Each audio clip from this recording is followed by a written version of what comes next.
श्री धाम वृंदावन में पधारे हैं। समस्त ब्रजवासी सब वृंदावन में अपने अपने रहने के लिए स्थान बना करके निवास करने लगते हैं। भगवान का पंचम वर्ष प्रारंभ हुआ। भगवान ने वृंदावन की उस अपूर्व शोभा को जब देखा, वहाँ की सुंदर प्रकृति को देखा, लता और वृक्षों को देखा और वहाँ सुंदर सुंदर घासों को जब देखा तो मन बड़ा प्रसन्न हो गया। भगवान ने कहा कि मैया अब तो मैं बड़ा हो गया हूँ और इस वृंदावन में गाय चराने को जाऊँगा। सो मैया ने ब्राह्मणों को बुला करके गाय का पूजन करवाया। गाय बछड़ों की पूजा करवा करके और हमारे गोपाल गाय चराने के लिए अपने छोटे छोटे सखाओं के साथ में, भगवान नन्हे नन्हे अपने सखाओं के साथ, दाऊ भैया के साथ में गाय चराने के लिए वृंदावन जाते हैं। महामुनि सुखदेव जी कहते हैं, प्रिय परीक्षित जरा देखिए भगवान की कितनी दिव्य लीला चल रही है कि भगवान गाय चराने के लिए गए और उस वृंदावन की पावन शोभा को देख देख करके खूब आह्लादित होते, आनंदित होते हैं। गाय और बछड़े, छोटे छोटे ग्वाल बाल भगवान उन सखाओं के मध्य से गायों को लेकर के सुंदर वृंदावन में पहुंच जाते हैं। गायें सब चरने के लिए चली जाती हैं और गायें चर रही हैं। भगवान ने कहा, देखो भाई, गाय और बछड़े तो इस वृंदावन में आ गए हैं और ये चरने में लगे हैं। घर से जो कुछ भी खाने पीने की सामग्री लेकर के आए हो, अब बैठ करके सब लोग कुछ खा पी लिया जाए।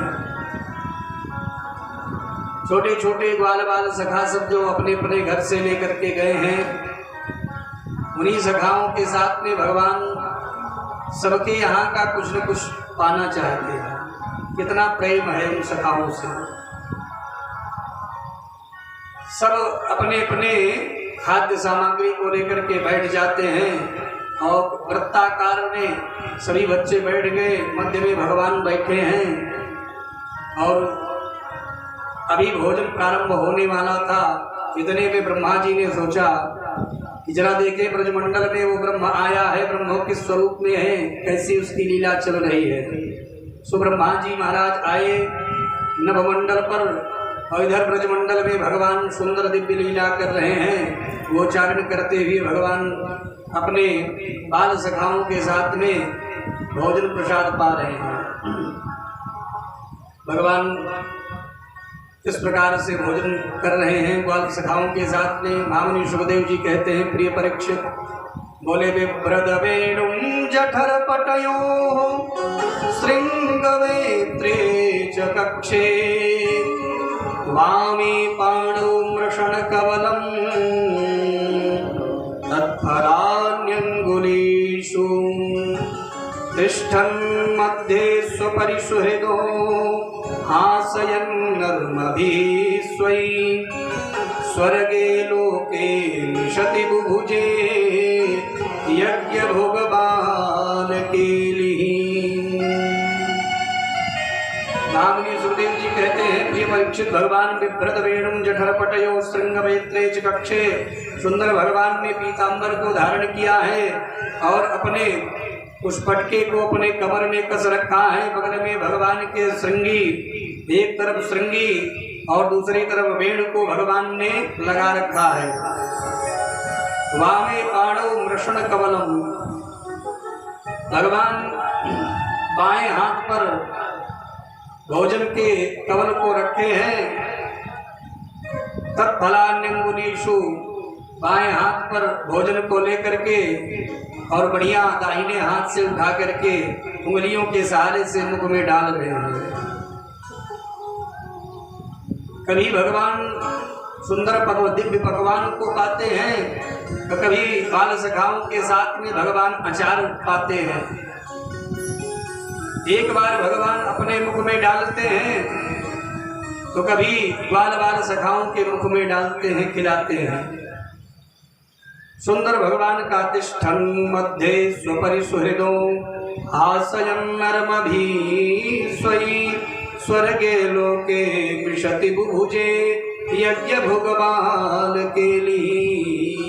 कभी भगवान अपने हाथों से ग्वाल सखाओं के मुख में कवल को डालते हैं, खिलाते हैं, तो कभी स्वयं उन्हीं ग्वाल सखाओं का जूठा अपने मुख में खाते हैं। ऐसी दिव्य शोभा हो रही है। सुखदेव भगवान कहते हैं, प्रिय परीक्षित, स्वर्गे लोके मिशन बुझे यज्ञ भोगबाल के लिए। स्वर्ग से देवता भी भगवान की इस लीला का दर्शन कर रहे हैं और इस लीला का दर्शन ब्रह्मा जी भी कर रहे हैं।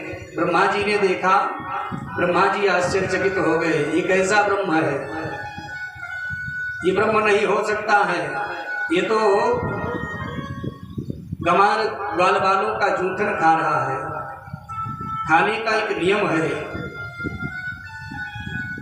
खाने का एक नियम है और उन नियम का पता नहीं है, ये ब्रह्म नहीं हो सकता है। ये कैसा है? ना तो स्थान सही है, ना आसन सही है और ना हाथ पैर को धुला है और सब बैठ करके ऐसे ही भोजन पा रहे हैं, एक दूसरे का सब जूठा खा रहे हैं। ये ब्रह्म नहीं हो सकता। भगवान की इस लीला पर ब्रह्मा जी को मोह हो गया। ब्रह्मा जी मोहित हो गए कि ये कैसा ब्रह्म है। सो ब्रह्मा जी ने सोचा कि इस ब्रह्म की परीक्षा ले ले कि वास्तव में ये ब्रह्म होगा तो पता चल जाएगा। सो ब्रह्मा जी ने अपनी लीला किया, मोह में आए और जितने भी गाय थी, जितने बछड़े थे, सबका हरण कर लिया। सभी गाय और बछड़ों का हरण करके ब्रह्मा जी ले गए अपने ब्रह्मलोक। और इधर भोजन प्रसाद भगवान पाने के बाद में विचार करते हैं कि सायंकाल होने वाला है, गायें इस वृंदावन के जंगल में न जाने कहाँ कहाँ तक चरने के लिए चली गई हैं। अब ढूंढना चाहिए, ढूंढ करके सबको एकत्रित किया जाए, सब लोग अपने अपने घर को चले। भगवान ने ग्वाल बाल सखाओं को दौड़ाया, कहा भैया जाओ देखो हमारी गाय और बछड़े कहाँ गए। ग्वाल बाल सखा सब गए ढूंढने के लिए गाय, और गाय का तो पता नहीं चला। भगवान देखते हैं कि हमारे ग्वाल बाल सखाओं का भी कोई अता पता नहीं। लौट करके ग्वाल बाल जब ना आए, गायों का कोई पता न चला, बछड़ों का कोई पता न चला, सो भगवान ही स्वयं ढूंढने के लिए निकले। कुछ दूर तक तो स्वयं भगवान जाते हैं, ढूंढते हैं। मधुमंगल, श्रीदामा, अंशुका इत्यादि सखाओं का नाम पुकार पुकार करके भगवान बुलाते हैं, लेकिन जब कोई अता पता न चला, सो भगवान ने वहीं पर आंखों को बंद किया। भगवान ने ध्यान लगाया और भगवान ने जब ध्यान लगाया तो देख लिया, ध्यान में देखा कि ना तो ग्वाल बाल है और ना गाय और बछड़े, सबके सब ब्रह्मा जी ने हरण करके अपने ब्रह्मलोक में ले जाकर सुलाया है। सो लंबी दाढ़ी वाले बाबा की करतूत है। ऐसा जान करके भगवान एक क्षण के लिए तो दुखी हुए, क्योंकि भगवान अपने ग्वाल बाल सखा गाय और बछड़ों से बहुत प्रेम करते हैं। एक क्षण भी गाय के बिना और अपने ग्वाल सखाओं के बिना भगवान रहना नहीं चाहते हैं। सो भगवान एक ही क्षण में दुखी हुए और विचार किया क्या करना चाहिए। सो भगवान ने ये मन में विचार किया कि यदि ब्रह्मा जी के पास में परीक्षा लेना चाहते हैं, यदि उनके पास जा करके हम कहते हैं कि गाय ग्वाल बाल बछड़े इन सबको वापस कर दो, तो ये तो ठीक नहीं होगा।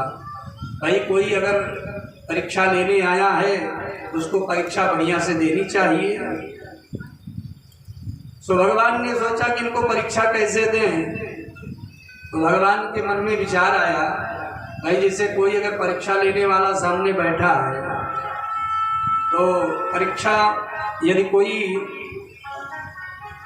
मैथ का जानकार है, कोई गणित का जानकार है, तो उसको गणित के सूत्रों से प्रभावित किया जाए।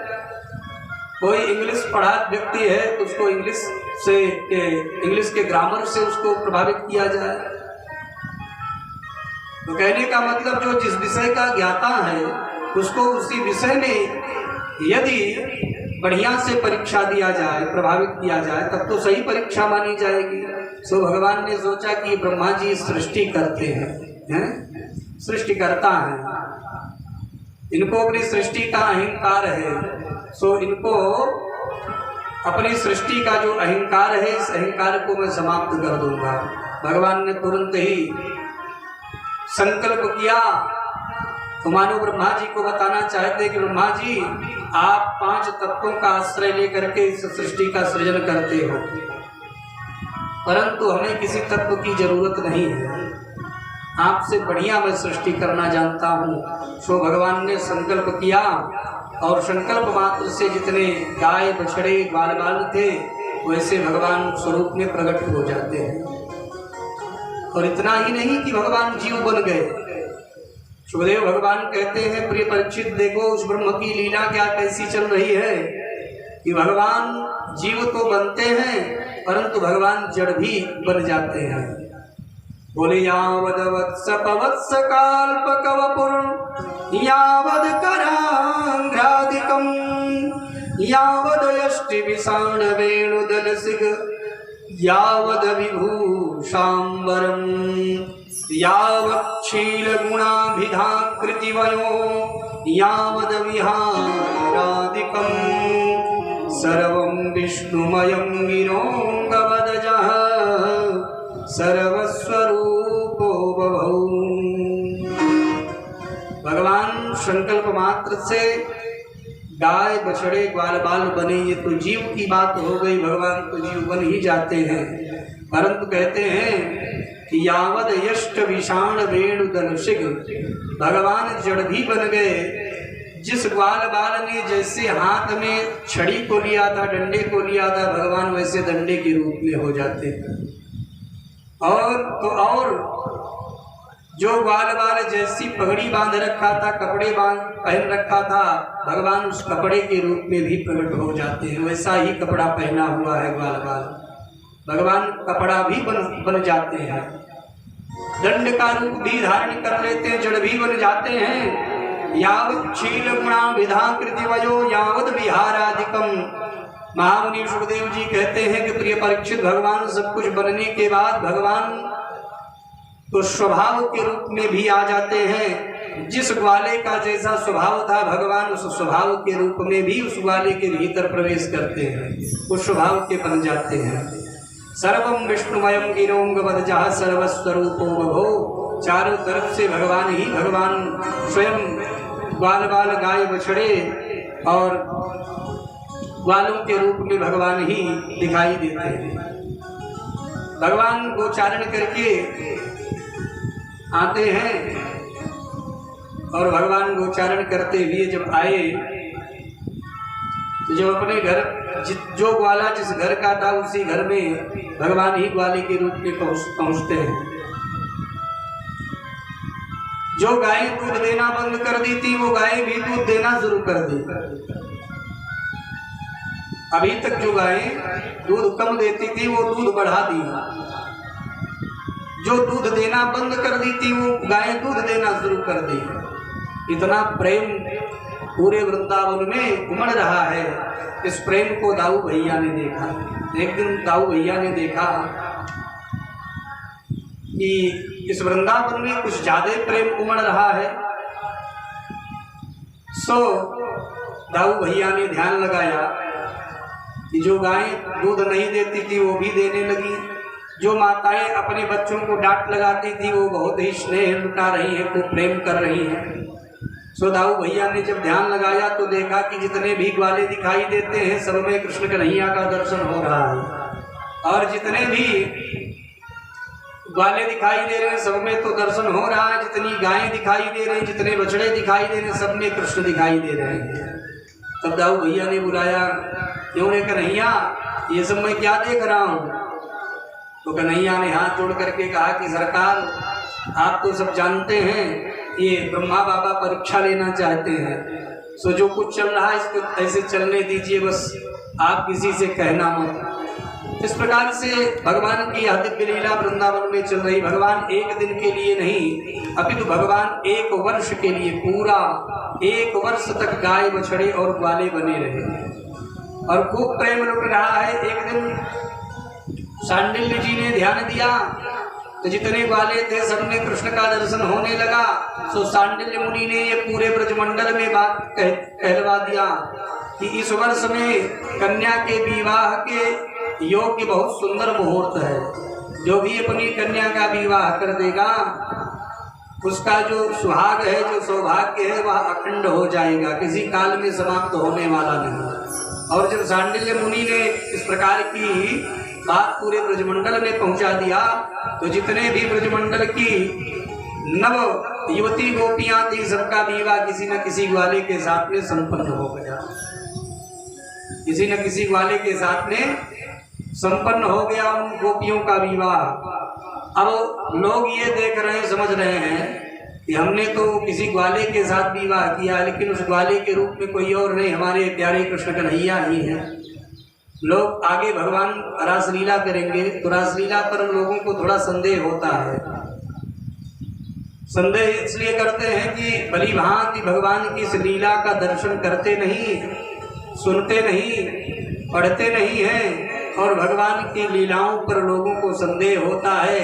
अनेक प्रकार के आरोप प्रत्यारोप लगाते हैं कि ब्रह्म हो करके भगवान ने कैसे ये महाराज किया, दूसरे की स्त्रियों के साथ, उन गोपियों के साथ में भगवान ने नृत्य क्यों किया, भगवान ने ये लीला क्यों किया। सो इस प्रकार का संदेह लोगों को होता है। इसलिए मैं बताऊं कि जितनी भी गोपियां हैं उन गोपियों का विवाह भगवान के साथ ही, क्योंकि भगवान ही ग्वाल बाल बने थे, सो उन गोपियों का विवाह ग्वाल बाल सखाओं के साथ हुआ, परंतु वो भगवान के साथ ही विवाह हो गया। और जिन गोपियों का विवाह उन ग्वाल बालों के साथ में हुआ है, भगवान ने जो अपने अधरों पर निधिवन जी ने जब वेण का निनाद किया, उन्हीं गोपियों के कान में वहाँ आवाज पड़ी जिन गोपियों का विवाह ग्वाल बाल सखाओं के साथ में हुआ था। वह तो भगवान ही ग्वाल बाल सखा बने। तो वो गोपियां जब निधिवन जी में पधारी, उन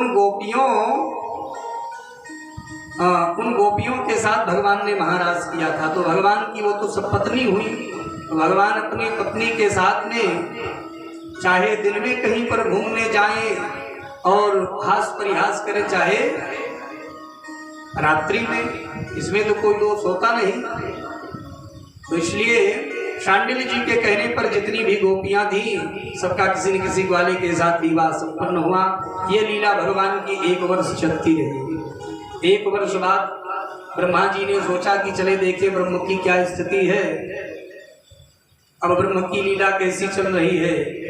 सो ब्रह्मा जी आए और ब्रजमंडल में जब आए तो देखते हैं कि भगवान ग्वाल बाल, उन्हीं ग्वाल बाल सखाओं के साथ गाय बछड़ों को लेकर के वृंदावन में चरा रहे हैं, गोचारण कर रहे हैं।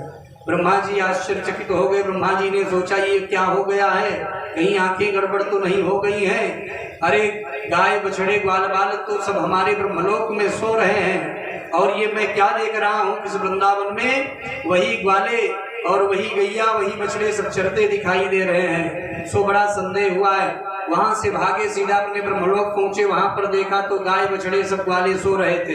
पुनः वहां से भाग करके जब आए तो देखते हैं यहाँ पर भगवान उन्हीं ग्वाल बाल सखाओं के साथ में गोचारण करते हुए खेल रहे हैं। यह ब्रह्म की लीला को देख करके ब्रह्मा जी बहुत घबराए।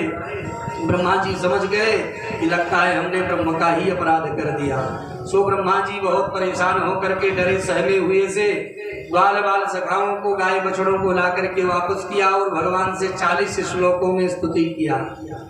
भगवान की 40 श्लोकों में स्तुति कर रहे ब्रह्मा जी। भगवान ने ब्रह्मा जी से बात नहीं किया। बोले नौमीड्यते प्रवपुषे तडिडंबराय गुंजावतं सपरिपिक्षण सम्मुखाय वन्यस्रजे कवलवेत्र विशालवेणु लक्ष्मस्त्रिये मृदुपदे पशुपांगजाय। हे पशुपांगज, आपकी जय हो सरकार, हमने आपका अपराध किया, मुझे क्षमा कीजिए। बारंबार इस प्रकार से 40 श्लोकों में वंदना करते हैं और उस ब्रह्म की 3 परिक्रमा लगा करके बारंबार निवेदन करते हैं। भगवान बोलते नहीं हैं। श्लोक पे श्लोक चल रहा है ब्रह्मा जी का, भगवान बोल नहीं रहे हैं। तो ब्रजवासियों के भाग्य की सराहना करने लगे।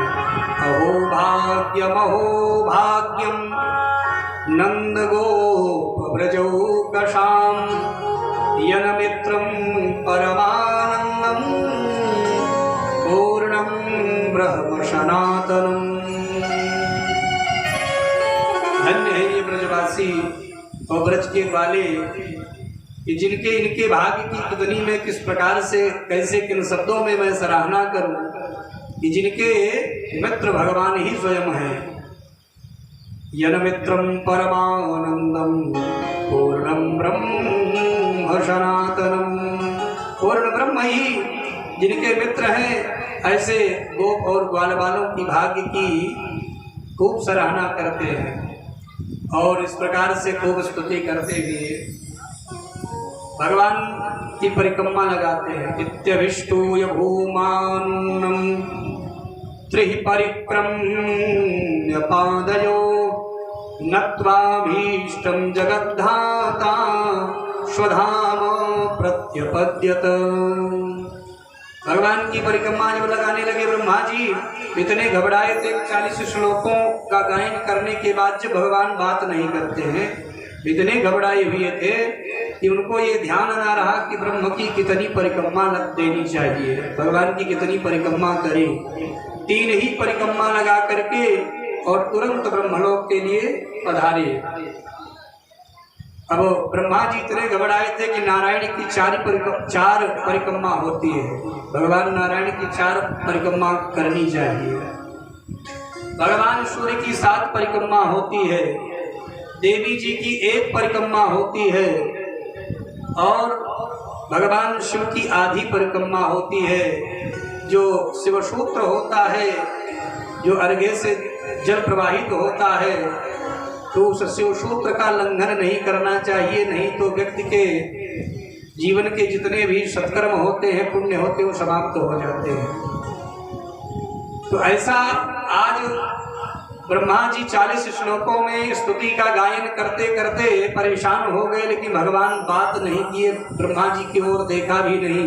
ब्रह्मा जी बहुत घबराए थे और उनको यह स्मरण ना रहा कि कितनी परिक्रमा ब्रह्म की होनी चाहिए। सो 4 परिक्रमा देनी थी, 3 ही परिक्रमा दे करके ब्रह्मा जी अपने ब्रह्मलोक गए। गौर भक्तवत्सल भगवान की। ब्रह्मा जी पहुँचे अपने ब्रह्मलोक। इधर भगवान अपने ग्वाल बाल सखाओं को प्राप्त किया, गाय और बछड़ों को पाया। भगवान 1 वर्ष बाद उन ग्वाल सखाओं के साथ में जब आए तो भगवान खूब आनंदित हुए और ग्वाल बाल सखाओं को यह रहस्य पता नहीं चला। उनको लगा कि आज ही हम गाय चराने आए हैं और दोपहर का समय था, मैं गाय चराते चराते हम सब लोग सो गए थे, ऐसा उनको आभास हुआ और ऐसा मान करके भगवान के साथ गोचारण करते हुए पुनः अपने घर के लिए प्रस्थान करते हैं। भगवान ने यहाँ पर ब्रह्मा जी के जो मान था, जो उनको अहंकार था, वह भगवान ने समाप्त कर दिया। ब्रह्मा जी का मोह जो है वो भंग किया। अब देखो भगवान की लीला, भगवान की माया को समझ नहीं पाते हैं बड़े बड़े ब्रह्मांडिक देवता। भगवान की इस लीला को देख करके ब्रह्मा जी को जब मोह हो गया, तो हम संसारी जन भगवान की लीला और भगवान की माया को कैसे समझ सकते हैं। लेकिन ये है कि जब सतत भगवान के श्री चरणों का हमारा आश्रय होगा, सो भगवान की ऐसी कृपा होगी कि भगवान की माया का प्रभाव हमारे ऊपर कोई नहीं होगा। क्योंकि भगवान के जो शरणागत हो जाता है तो भगवान की माया जो है वो दासी बन जाती है।